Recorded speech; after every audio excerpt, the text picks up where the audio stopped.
Guys, welcome back to the Code Path to Pro. Today is Monday, January 29th, 10:52 a.m. Another late start, unfortunately. Finishing up a little school stuff this morning. Yeah, hope y'all are doing well and ready to tackle another week. It's a funny picture. Yeah, we're gonna just do contest recap. Weekly contest 382. Yeah.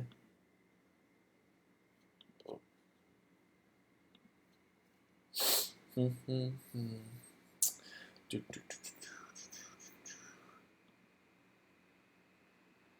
see what the daily is though. Ooh.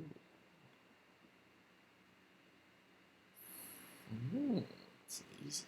Oh, and I have solved it.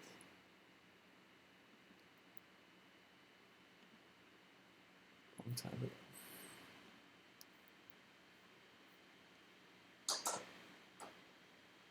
Alright, well, let's go ahead and just do this real quick, alright?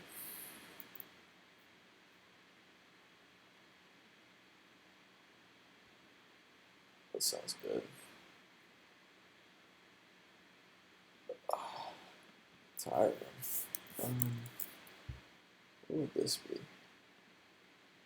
there a queue? Is there a stack?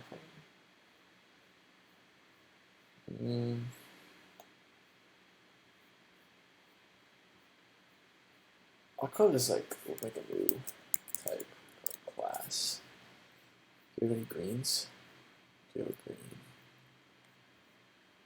What about like dark blue? Dark blue. Oh, it's horrible.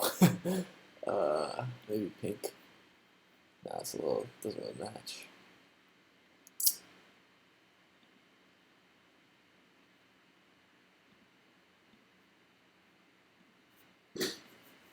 Class design.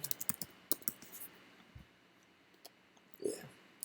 Alright, so implement a first out queue using only 2 stacks. The implemented queue should support all the functions of a normal queue, push, peek, pop, and empty.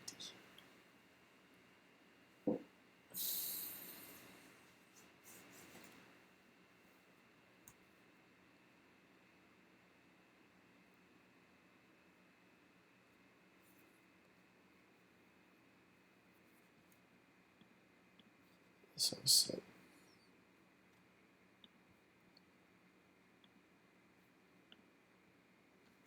So if you guys don't know, a queue is like, I like to think of it like this, kind of horizontal,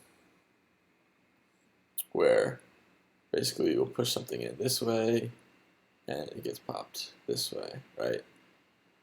So if we put like, it'd be like 1, 2, 3, right? And then a stack is more like this, where it's last in, first out, right? I don't have my mouse, so it's hard to draw. But this is like FIFO, and that's LIFO.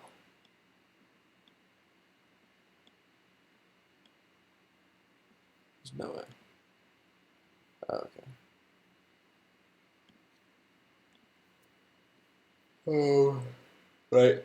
Basically, with this, when we push, let's say we pushed in 1, 2, 3. If we popped, we would, 3 times we would get 1, then 2, then 3. With a stack, if we pushed in 1 and then 2 and then 3, and we popped 3 times, we would get 3 and then 2 and then 1.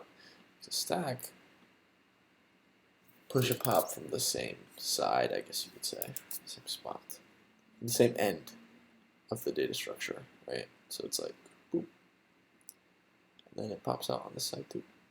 It's pretty horrible. You do a bit better. Boom. So it's like that. Like that. So something like this. Self dot stack 1 equals just array. create like 2 stacks. What we can do, oh, how can we get it to imitate a Q?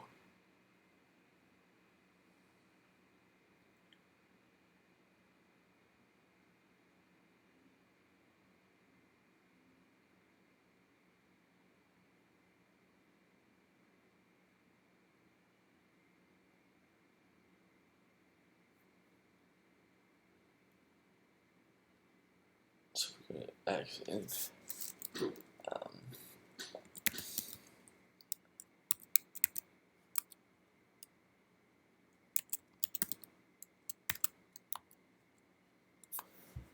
Right, so we push everything in stack 1, and here we have stack 2. So I think pushing is going to be the same. Popping is where it's going to get tricky, right? So self.stack1 dot pop. Call this cur. Right, so we'll pop a 3. Oh no, this is why we need the while.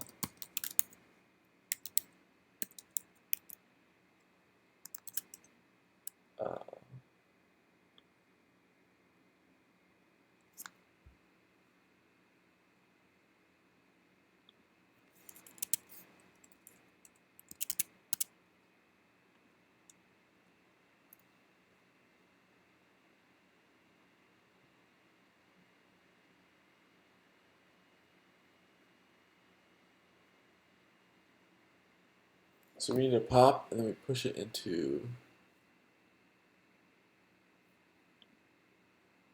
and then we append that to self.stack2.append our current, right?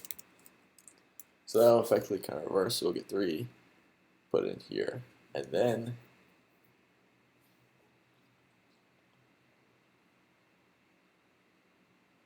because this is just popping, we need to pop the first element.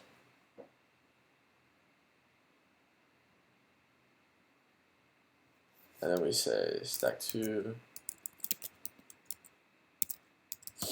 dot pop it, get rid of it, and then we need to put it back into stack2.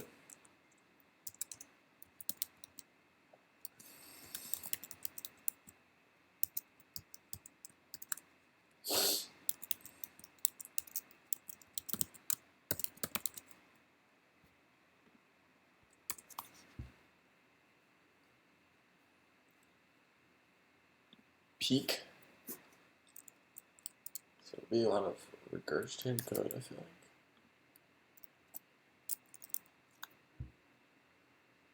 Yeah, for the queue.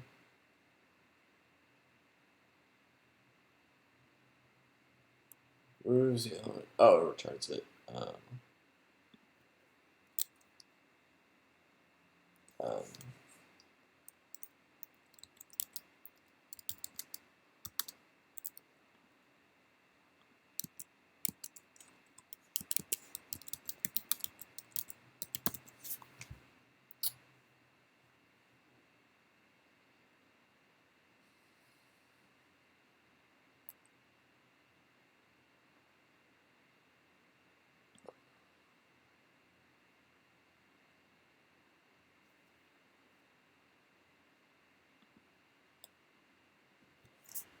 So if self stack1 return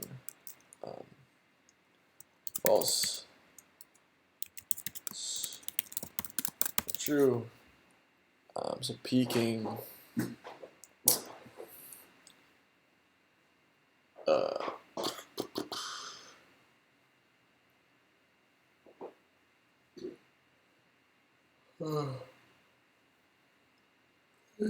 we just want to return the element. We don't want to pop it.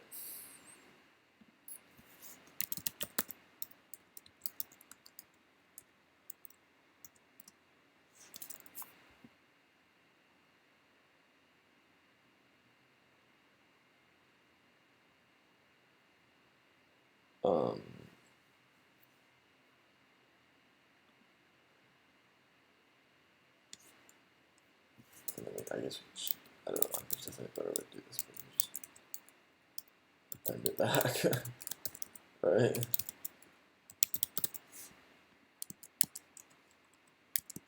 Maybe I should try the element.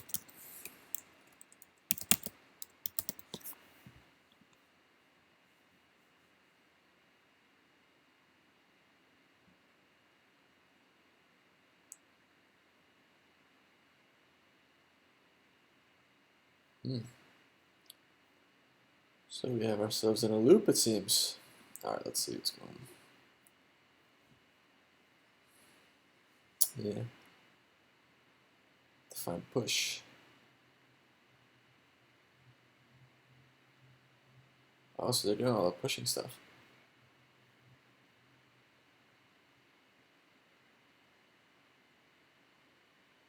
Interesting. Oh.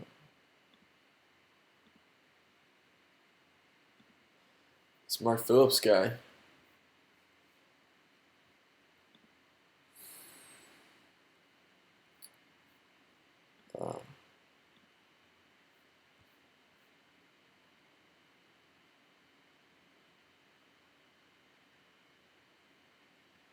So this is more like my solution. If I pop.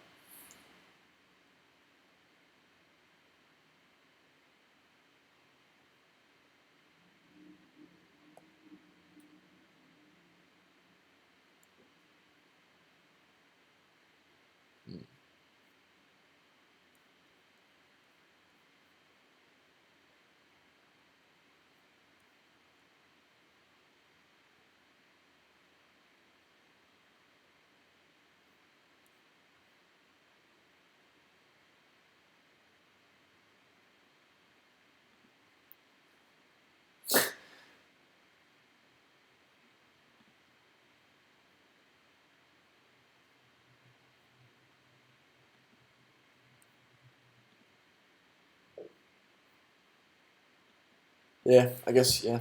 Seems like, well, a lot of people are doing it this other way. So, we're saying wall.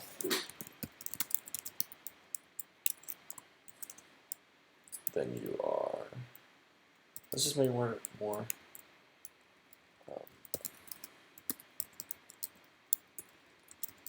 a little more explicit. Then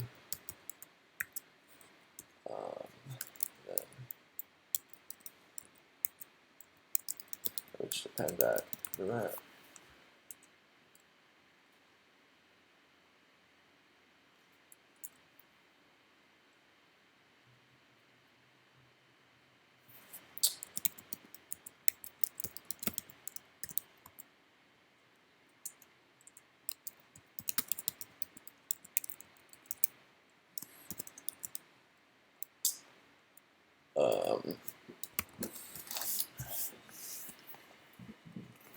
Oh, wait a second. Back hurts.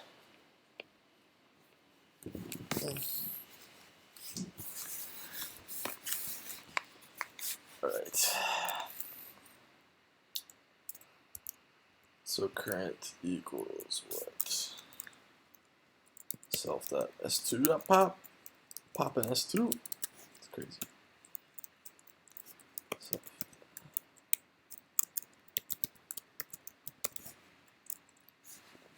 all right, so let's just see, because the rest of this is pretty straightforward, right? I always try to do the craziness of this stuff. Oh, and I did.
just like this a little easier to read, I think.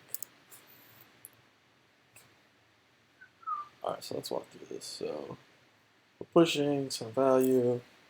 We say while self dash one. Let's say we do 1, 2, 3, 4.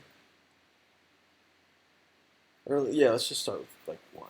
So we have no values in either of these bad boys. Damn it. I just want to read these numbers. Alright, so we say while self dash 1, we pop blah blah. Alright, so we append R1. Nothing here.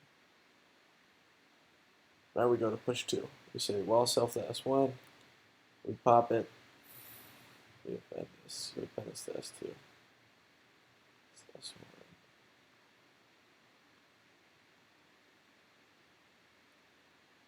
S1. And then, you know, this is empty now. So this is 2. And then, oh, I see now. So we're just reversing back and forth. Right, so now when we go to push, like a 3.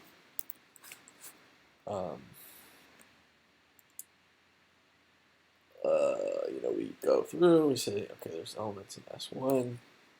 We pop 1, append it to 2. Pop 2, append it to 2.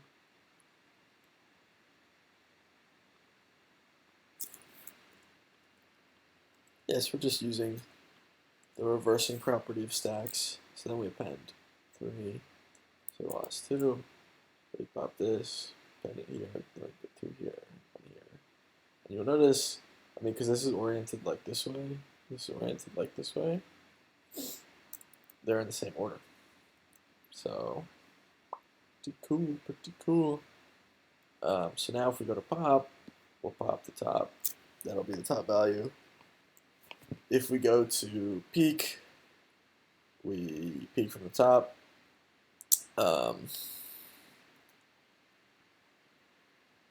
Yeah, alright, cool. That's really good. Nice.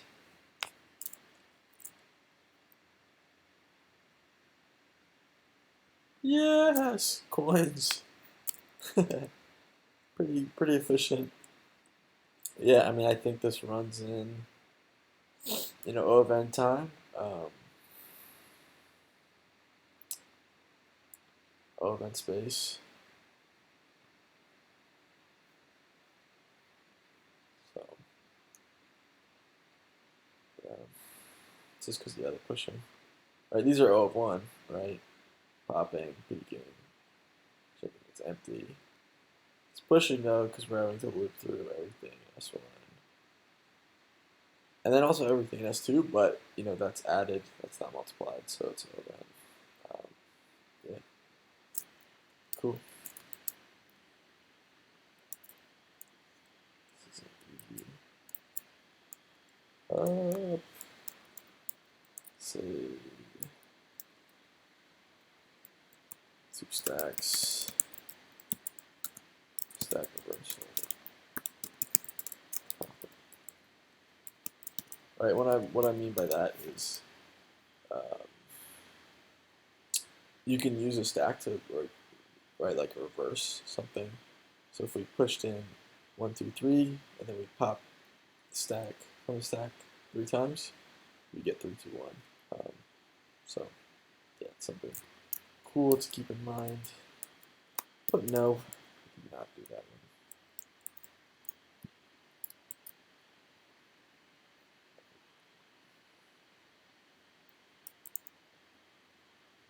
This is not.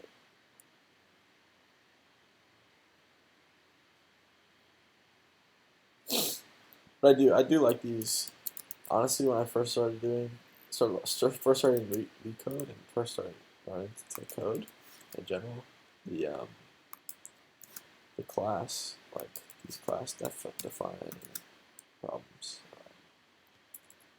I don't know, I struggled with them a lot.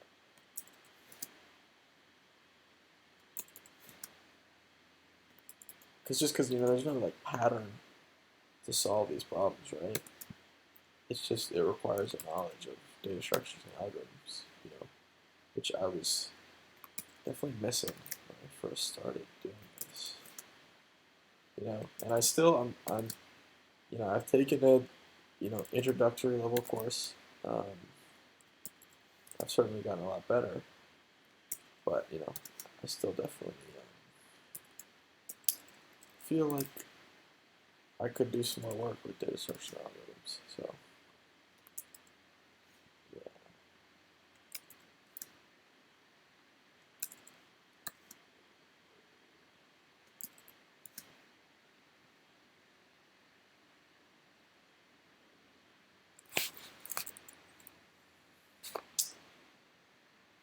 All right, that is done. Let's get to the real meat of today's video.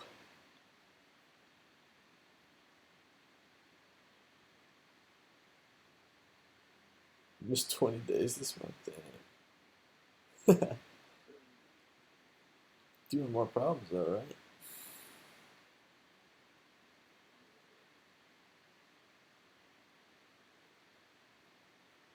Yeah. What is this?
Huh. Nice. All right. Yeah, let's go to the contest. I was pretty happy with my performance in this contest. Second one went well. Got two problems this time.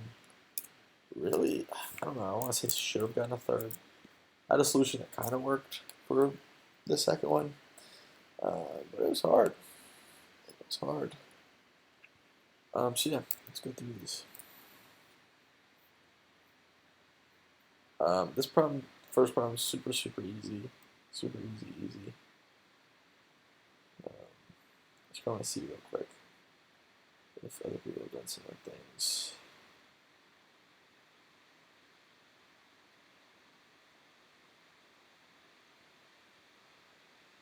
Yeah, it's even crazier than that.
Okay, yeah, anyways.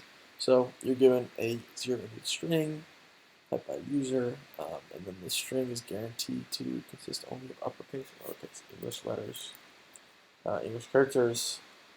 Um, so we're looking for how many times the key is changed, basically how many times you change from um, one character to another,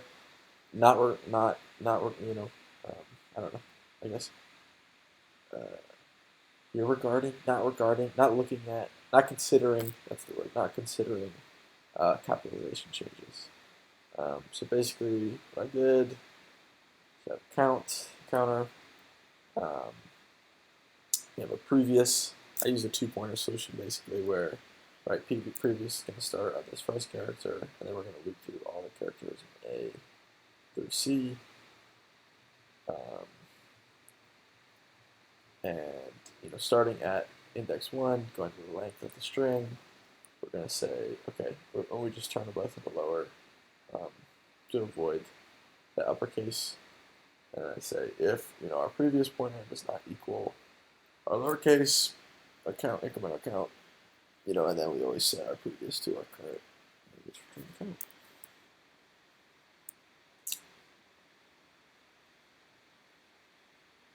And it is fast as shit. I bet that's probably because, yeah, like not many people have done this problem, right?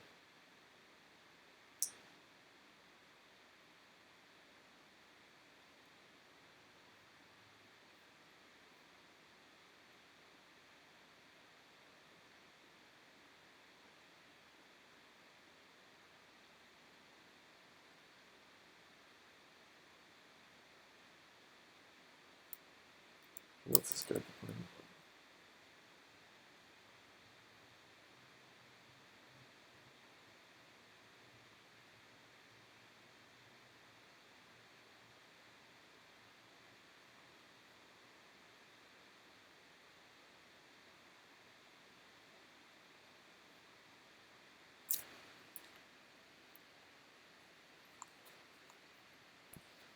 All right, but yeah, that first problem, if you're like overall pretty standard, pretty straightforward. Certainly if you're new and you're learning, um, that's a good problem to start with because it is challenging. It definitely brings in a few different concepts. But yeah, all right. So here's the problem that I couldn't get. So this solution I have, pretty intense. It works right for these test cases, but when we go to submit, it does not. It fails. Yeah, and it's slow. It's a very slow solution. Right? I'm not even gonna try to debug this.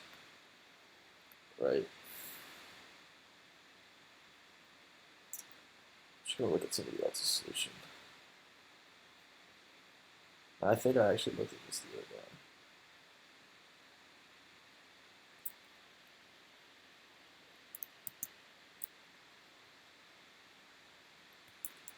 Let's see what this guy did. So this problem is pretty tricky. So we're given a positive array of positive integers. And you want to select a subset of numbers, of integers in that array that satisfy this condition where basically it's things are squared. So the first number is going to be squared. So 2 squared is 4, 4 squared is 16, and then it goes back down. Square root of 16 is 4, square root of 4 is 2. Yeah. And you just want to see what's the largest subset we can create, given some array, right? So yeah, I'm happy. I'm happy that I was able to come up with a solution. Definitely wasn't. Let's see, what was the time complexity of my solution. It's pretty intense. So we're sorting. So of n log n. plus O of n squared. So that's the dominating term, O n squared.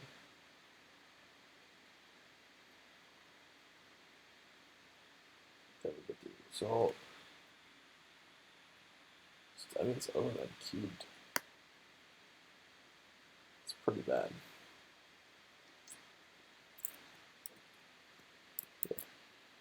Pretty bad. O n cubed.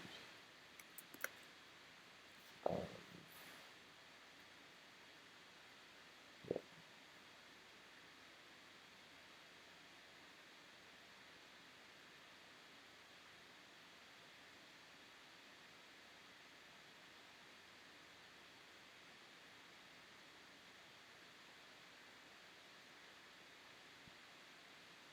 I guess we should look at this one. Let's see if it loads the correct code. That's cool.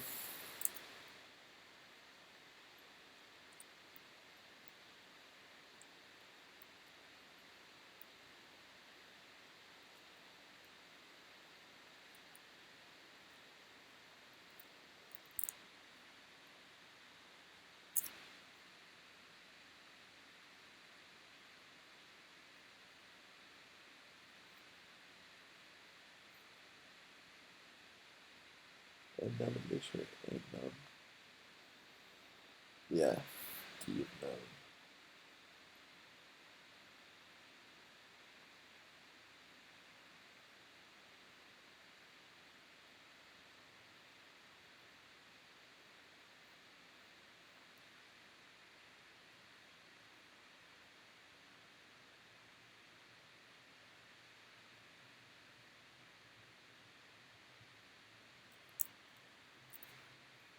So initialize result.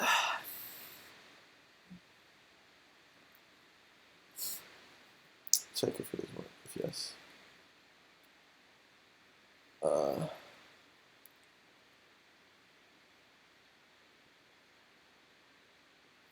Okay.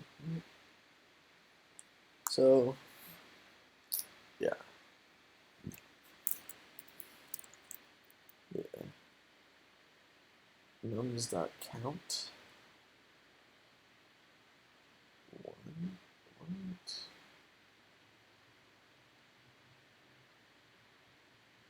Dictionary of num equals dictionary of num. So let's just see what's going on.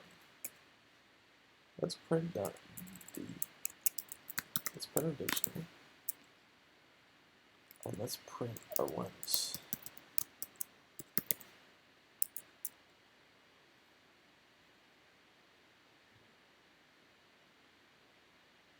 That's fast. So there's 1 5, there's 1 2 4 2. Oh. Oh, that is so fucking smart. Holy shit. So, okay, so what he's doing, or she, um, they're doing is basically, right, they're checking, they're making sure if there's, um, so they sort it, they pre-sort it, so everything's going to be smallest to biggest, or, smallest to biggest, I guess that, because it's the camera's worst, but, and then, what does this do? Does this go backwards? I think this goes backwards, right? Does this go backwards?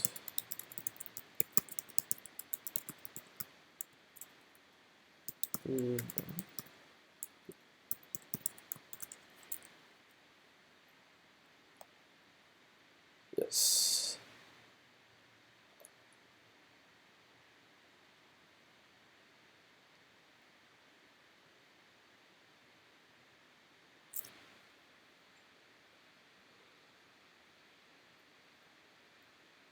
Alright, so this goes backwards, so we're going to get all the biggest stuff first. And that's good because, right, we don't, the way that they're setting this up is we want to see all the possible squared numbers of the smaller numbers when we do this if statement, right? So we're checking, all right, is there, could this be used for a max frequency or max subset list? Is there a number, for this number, is there a number squared in our dictionary, of that number squared in our dictionary? We also want to make sure that number exists in our dictionary. And we want to make sure that the number is not 1, right? It's 1's, that doesn't work. All right, 1 squared is 1. So then what he's doing is basically setting that list. So dictionary number, so let's say here, right, we've looped through sorted numbers backwards. So it's like 1, 2, 2, 4, 5, 7, 5. That's that in our dictionary. That's the 4 in our dictionary. Then we get to 2. We say, okay, num is not in dictionary, so we just add 2 of 1, right? Then we hit 2 of 1 again, and we say, all right, 2 squared is 4. That's in our dictionary. Boom. 2 is already in our dictionary. Boom. And 2 is not 1. So boom, what we could do is say dictionary of 2. Right, this key, we set the value to be whatever our dictionary squared of that number squared is 4. So 1 plus 2. Right? We know that these could be, like, this is a smaller number that can be on both sides of a subset. Wow, that's awesome. And then the ones, how is he counting the ones?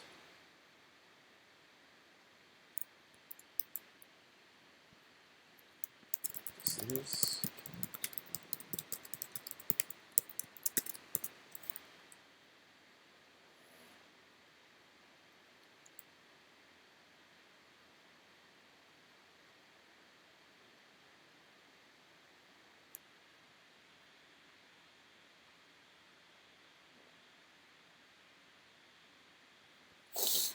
Interesting.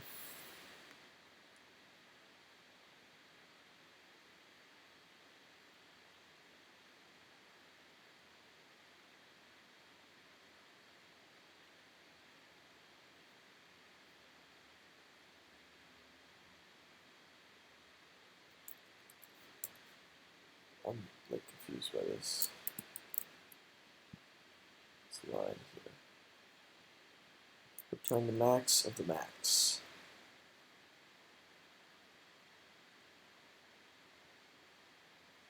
Okay, so the max of the values.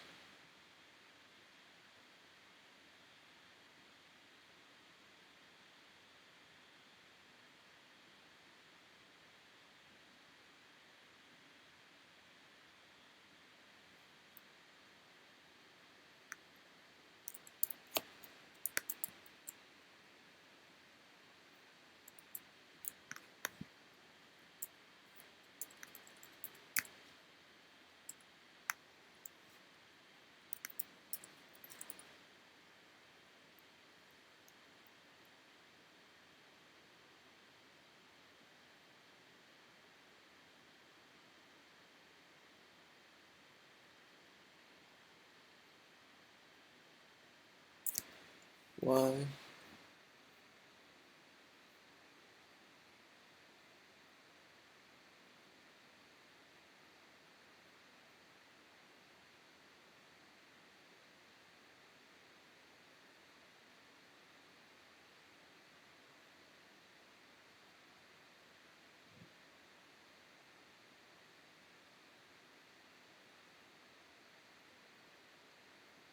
I guess our one's allowed. Right there, let's see. Okay,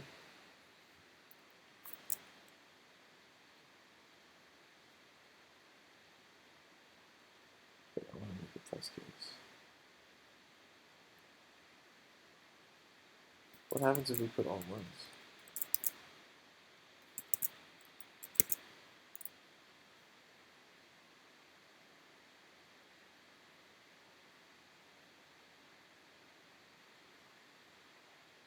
Ah, okay, so ones are allowed.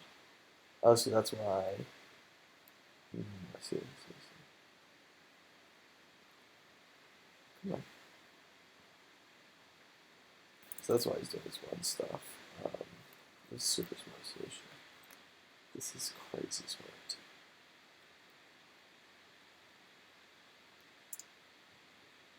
Yeah, so max of either like actual numbers and then saying the ones. So he's got all the ones. And then he's saying consider 5 ones.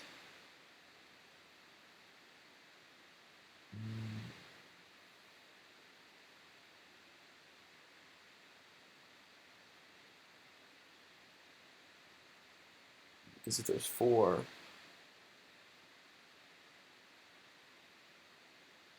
one's percent the other 2. Wait, I'm so confused by this code here. So like, let's say the number 1 is 4. 4 remainder divided by 2 equals 0. That doesn't.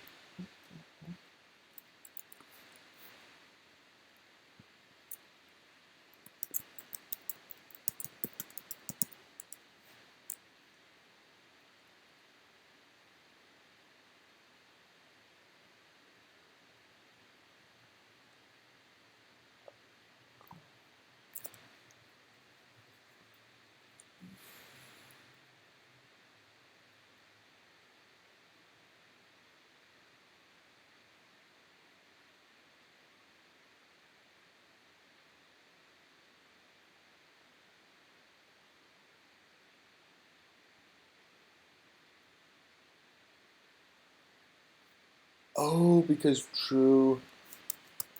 Oh, because true is 1. True equals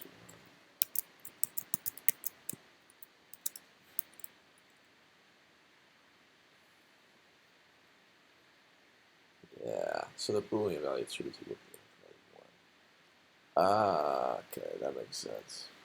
Alright. Yeah, the solution's, oh, it's brilliant.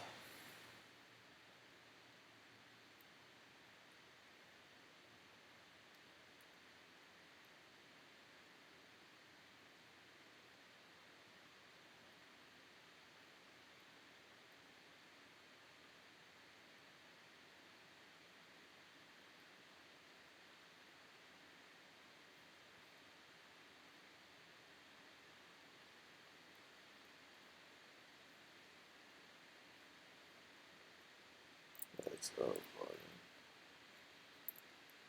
sorting.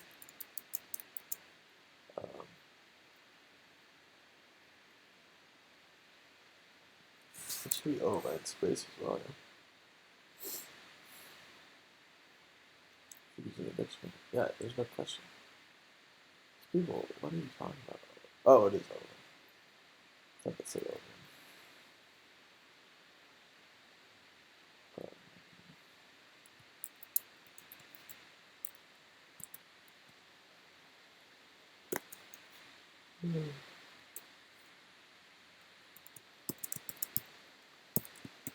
Yeah. I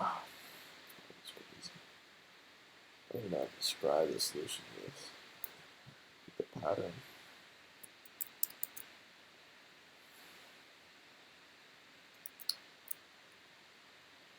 I don't know, it's a dictionary. Kinda.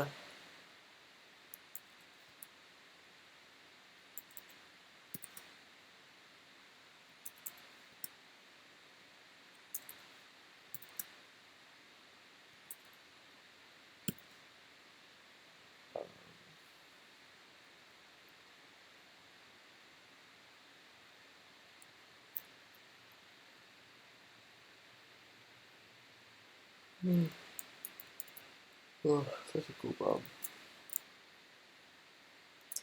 Yeah, I'll say, what do I say? I think I put hash map. Hash map.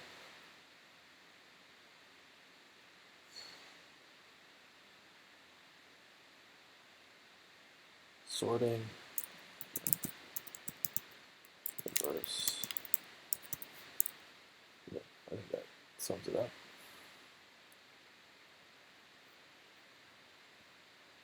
Super cool solution for a tough problem. Let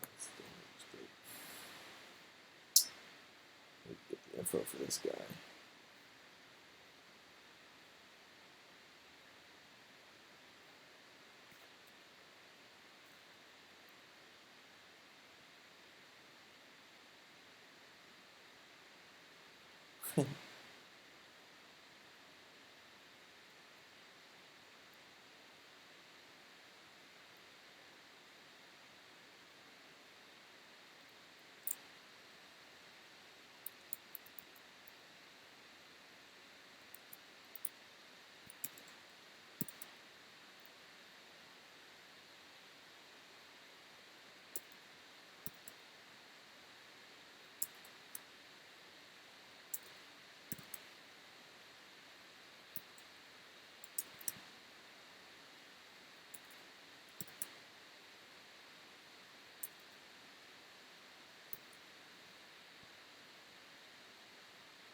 Um, oh, man.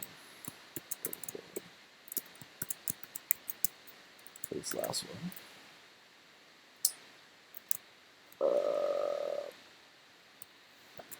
Too low.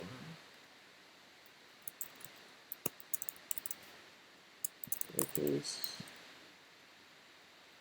I don't know. That's how I describe it, I guess. 2-pointer. Yeah, 2-pointer.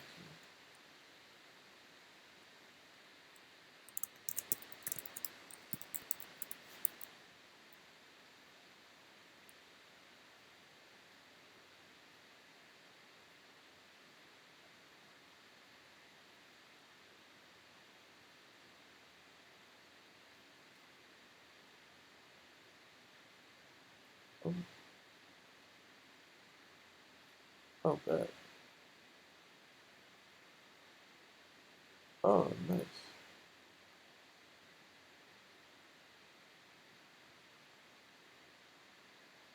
Sweet. Next round. Let's go. The next round is an interview. Pretty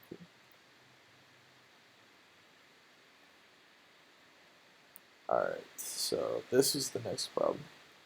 And I was super stoked because I solved this problem. This was the harder of the two mediums, you know, quote unquote, because it had more points, but I think it was easier.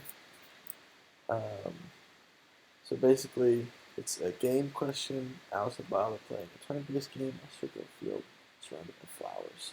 The field. My flowers in the anti-clockwise direction between them. The game proceeds as follows. Alice takes the first turn. Each turn to play will choose either the clockwise or anti-clockwise direction and pick one flower from that side. At the end of the turn, if there are no flowers left at all, the current player captures the opponent and wins the game. Given two integers n and m, the task is to compute the number of possible pairs x, y, and satisfying conditions. Alice must win. The number of flowers x must be from 1 to n. The number of flowers y must be 1 to m. So basically, think of it like this. We got Alice here. She's chilling. Got Bob. He's chilling. They're hanging. This is the, and there's a bunch of flowers. This is the, you know, x direction, y direction between them. And x can be from 1 to n.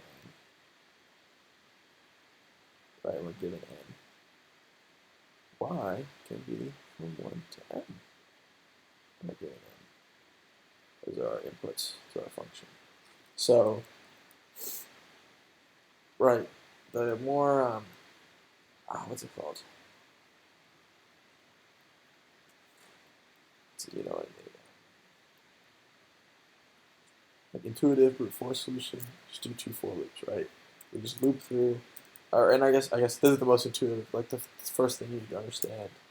So Alice always goes first, and for Alice to win, based on how the game works, n and m, right? The x and y have to sum to an odd number, right? Otherwise, Alice can't win. So we're just counting the number of pairs that sum, given two ranges of numbers that sum to an odd number, right? That's all we're doing. So we're looping through I. We're looping through, you know, starting at 1. We don't, this is not 0 indexed. We don't start at 1. Starting at 1, and we want to go to, we're going to n plus 1 because in Python, it's not inclusive, that last number. But really, we're going to n, right? We're going from 1 to n. And, the more intuitive approach would be do this first loop, look at all the characters 1 through n, and then look at all the pairings 1 through m, and then just see, do any of these pairs sum to an odd number, and we just, if they do, we increment our result, and we return our result. But that's too slow, right? That's O of n times m. So we need a faster solution.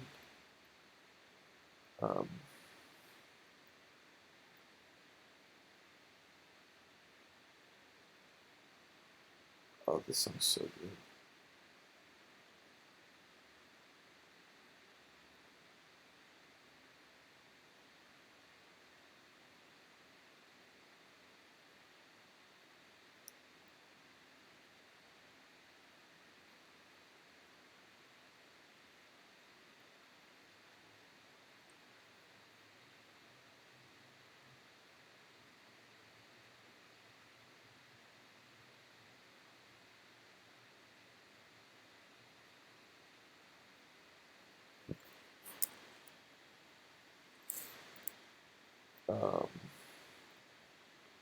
And basically, a faster solution, we still loop through 1 through n, but the idea is now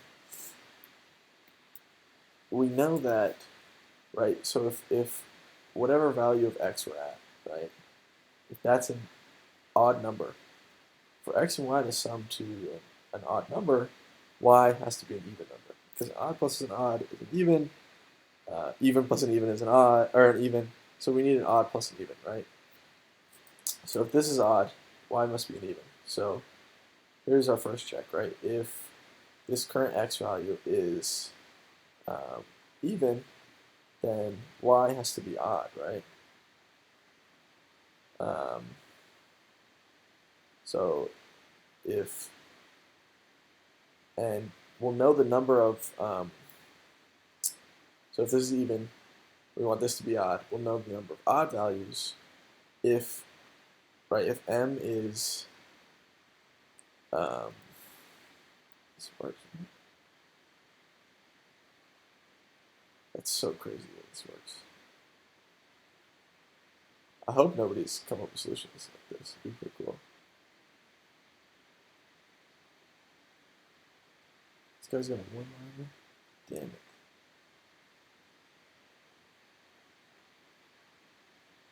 Oh, dude, there's one solutions. God damn it. Okay.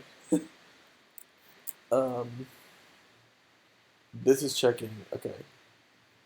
If m is even, then we know that there's, m divided by 2 number of odd values. If m's not even, if it's odd, we're looking for an odd number, there's m divided by 2 plus 1 odd numbers, because this divided by rounds down. Otherwise, if this current x is an odd number, then we could just take however many. We're looking for an even number, and there's always going to be m divided by 2 even numbers in our y. So yeah, I might post a solution.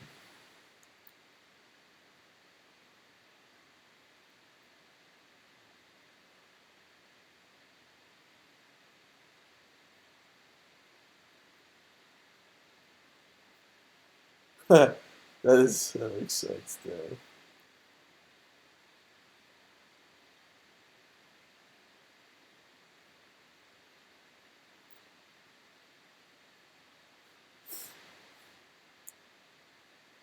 Lightning solution.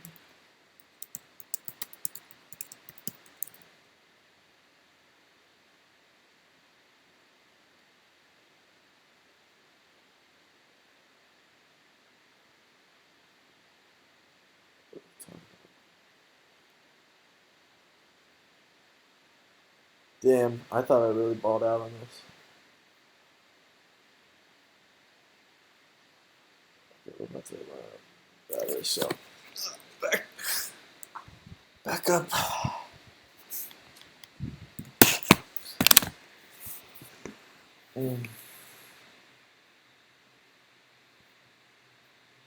Yeah, I'm gonna post this because I'm proud of this. How do I do it?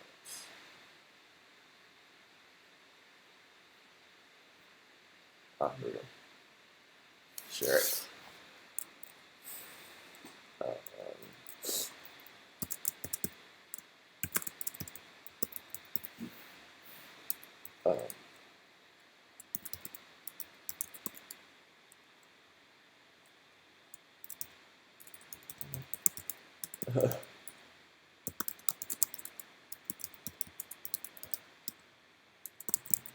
Um,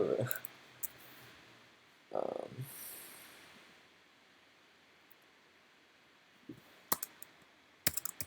event time.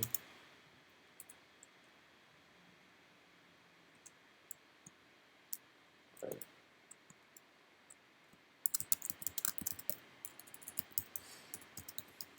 Oh, they have a basic Pepsi thing.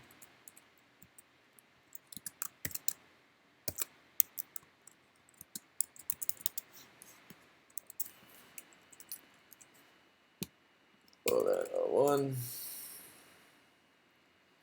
Approach loop, like you approach. It's 2 for loops, and to look at all pairs.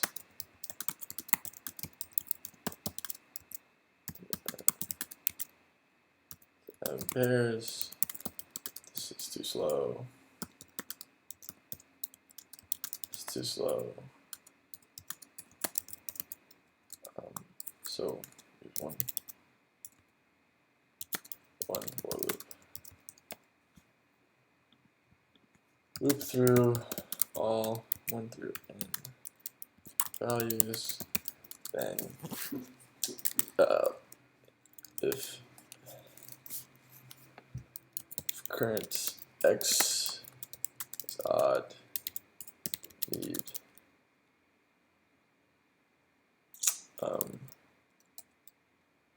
m divided by 2 plus 1, need m by 2 values for y to make x plus y. So Alice wins the game. Otherwise,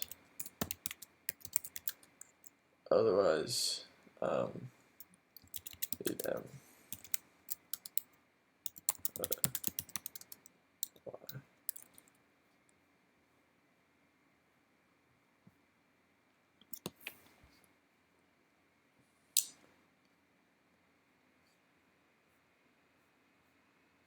Wow.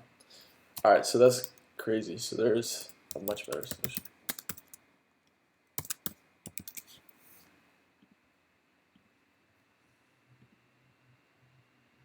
Wow. Wow, wow, wow.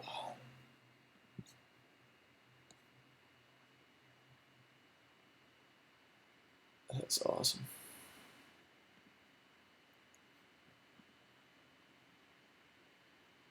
I'm gonna upload it. Okay.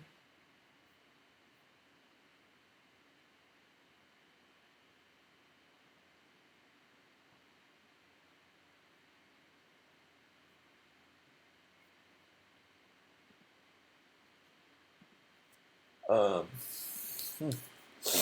Wow, damn. I'm a little hurt. Yeah, so that works. That's cool.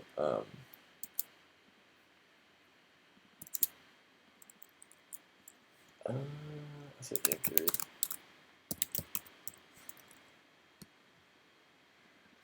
Greed. This is the easy one to put in. That's pretty cool though. Right? You gotta admit. But we did do it.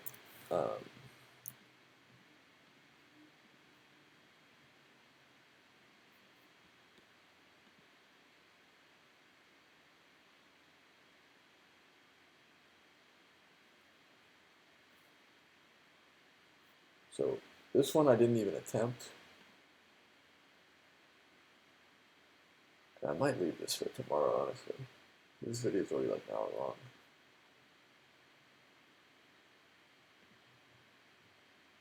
long. Bit Operation well explained, I think. Alright, cool. Yeah, we'll save this for tomorrow. But yeah, thanks for watching, guys.